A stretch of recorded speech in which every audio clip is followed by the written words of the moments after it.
দুর্গাপুজোয় ক্লাবগুলিকে অনুদান আরও বাড়ালেন মুখ্যমন্ত্রী মমতা বন্দ্যোপাধ্যায়।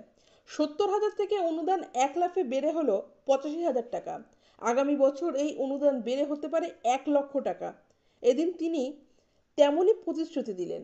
শুধু অনুদান বৃদ্ধি নয়, বাড়ল বিদ্যুতের ছাড়ও। মঙ্গলবার নেতাজি ইন্ডোর স্টেডিয়ামে পুজো কমিটিগুলোর সঙ্গে বৈঠকে বসেছিলেন মুখ্যমন্ত্রী। সেখানে পুজো নিয়ে একগুচ্ছ নির্দেশিকা দেন, ঘোষণা করলেন অনুদান বৃদ্ধির কথা। পুজোকর্তাদের উদ্দেশ্যে মুখ্যমন্ত্রীর প্রশ্ন, গতবার কত পেয়েছিলেন? উত্তর দেওয়ার পরে তিনি মজার ছলে বলেন, এবার তাহলে কমিয়ে 60,000 করে দিই। পাল্টা পুজোকর্তারা বলে ওঠেন 1 লক্ষ টাকা অনুদানের কথা। উত্তরে মুখ্যমন্ত্রী বলেন, 1 লাফে 1 লক্ষ হয় না, একটা স্ল্যাব আছে তো। এবার 85,000 টাকা দিচ্ছি।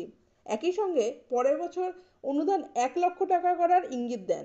শুধু অনুদান বৃদ্ধি নয়, পুজোয় বিদ্যুতের বিলে ছাড় বেড়ে 75% করা হয়েছে। পাশাপাশি ফায়ার লাইসেন্স সহ অন্যান্য সরকারি অনুমতিও মিলবে বিনামূল্যে। মুখ্যমন্ত্রী জানিয়েছেন, এবার পুজোর কার্নিভাল 15ই অক্টোবর, বিসর্জন শুরু হবে দশমী থেকেই।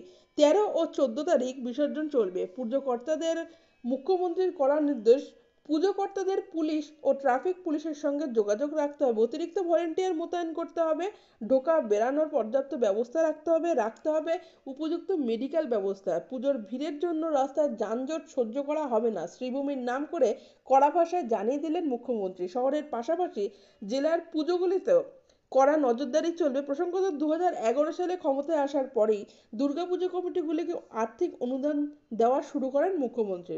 প্রথম বছর 25,000 টাকা করে দেওয়া হয়েছিল ক্লাবগুলিকে। তারপর করোনার পরে এক দেখায় অনুদানের অঙ্ক দ্বিগুণ করে দেওয়া হয়। 2022 ও 2023 সালে 10,000 টাকা করে বাড়ে অনুদান। গত বছর ক্লাবগুলি 70,000 টাকা করে অনুদান পায়। সেই সঙ্গে মেলে বিদ্যুৎ বিলে 66.66% ছাড়।